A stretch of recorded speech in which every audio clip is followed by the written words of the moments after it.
Okay, babaguhin natin tong FN, ilagay natin sa, kasi nakaano siya, recenter or tilt down gimbal. So ngayon nililipat natin siya dito sa cross control. So ayan, cross control na yan siya. So dire-diretso na yan. Push muna natin ang stick bago mo pindutin. Yan. Yan. Okay, so malayo na siya. Yan na, 200 meters. Right guys, yung susubukan natin ngayon at ipabahagi ko sa inyo ay yung cross control. Yes, merong cross control ang DJI Lite 2 X1 na parang big bike, diba? Kahit hindi kayo naka big bike, dahil meron kayong Lite 2 X1, para na rin kayong naka big bike, diba? Okay, so susubukan natin to. Testing natin yung cross control.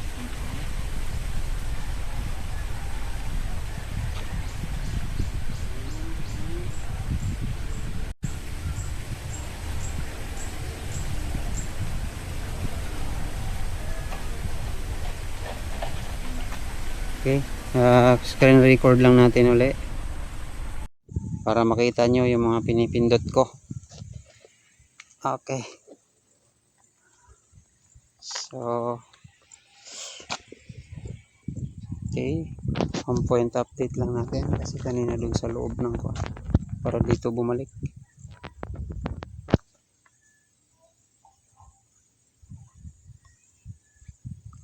Ipali pa rin pala muna natin. Kalimutan ko nga, take off muna natin. Ayan, take off. Home point updated. ayan, home point updated na siya.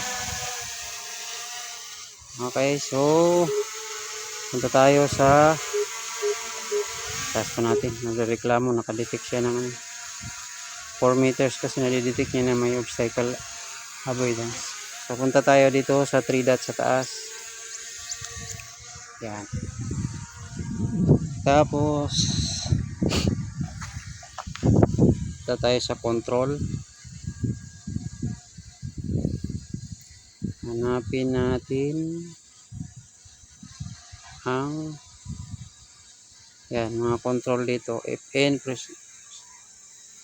Okay, babaguhin natin tong FN, ilagay natin sa, kasi nakaano siya, recenter or tilt down gimbal.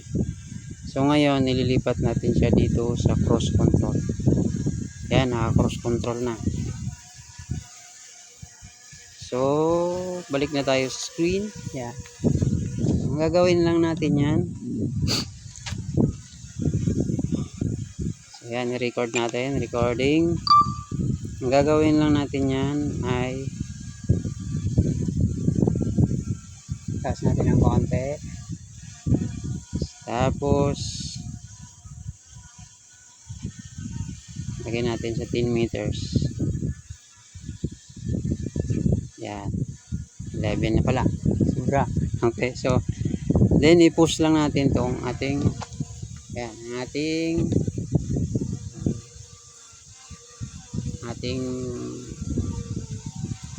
controller sa right controller para umabanti siya. Then i-press natin tong function. So yan, cross control na yan siya. So dire-diretso na yan, hindi ka na magkukontrol. Yan, kung ano yung speed na nilagay mo kanina, yun na yun, dire-diretso na lang yun. Yan, ang gagawin mo na lang, i-monitor mo na lang. And pwede mo rin itong itataas. Ito namang sa lift control. Yan, itaas natin to 20 meters. Yan, then press another cross control. Yan,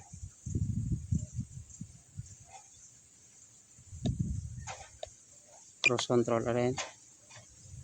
Push stick before push muna natin ang stick bago mo pindutin. Yan. Yan. Okay, so malayo na siya. Yan na, 200 meters. Natin kung naliko naman, pwede mo siyang palikuin habang tumatakbo siya. So makokontrol mo siya. Yan, habang palayo siya ng palayo, but hindi mo na kailangan mag ano nitong ano niya. Tapos kung i-deactivate mo lang, press mo lang uli yan. Oh, yun. Cross control disable. So, titigil na yung iyong drone doon.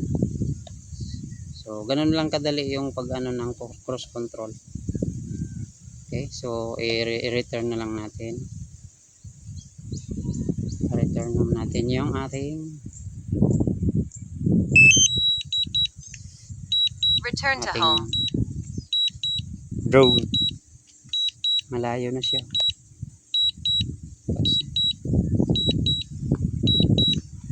Ito, hindi siya nakokontrol guys pag nag-return home siya. Hindi kagaya nung kuan. Ang ating mini 4K ay nakokontrol siya. Nakokontrol siya na habang pwede mong iikot-ikot yung drone habang tumatakbo palapit sa atin. Ayan, tingnan mo yung nandito sa ating screen kung saan siya dumaan, doon din saan siya lumipad kanina, doon din dadaan yung ating drone. Yun ang kagandahan nitong si Lite 2X1.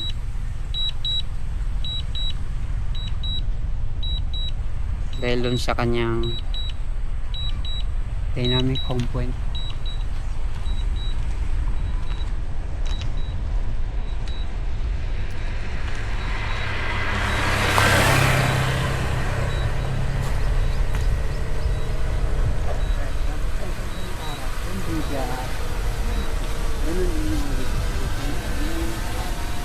So i-cancel natin. Yun, tapos na tayo doon sa ating testing ng cross control sa ating DJI Lite 2X1.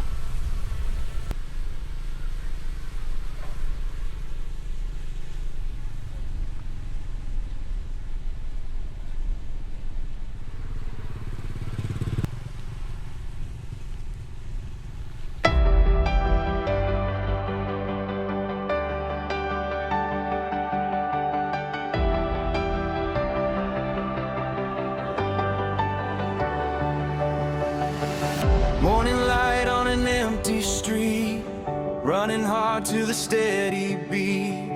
Every step says I'm not done, chasing shadows toward the sun. Frames fly by like sparks in the rain, every scar turned into a name. I was lost, now I'm here in time, cut to black and I'm feeling fine.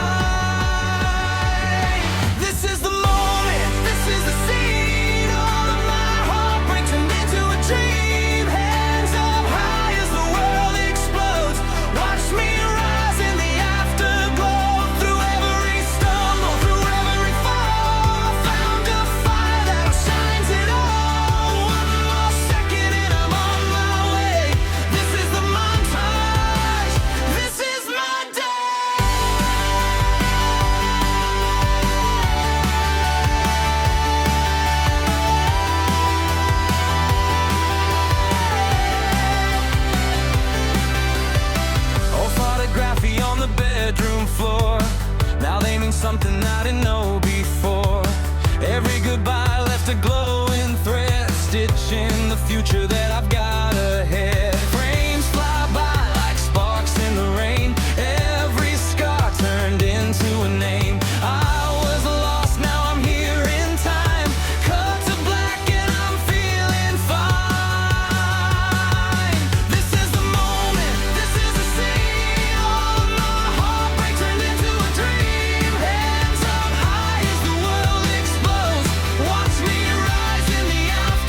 This is the moment, this is the scene. All of my heartbreak turned into a dream.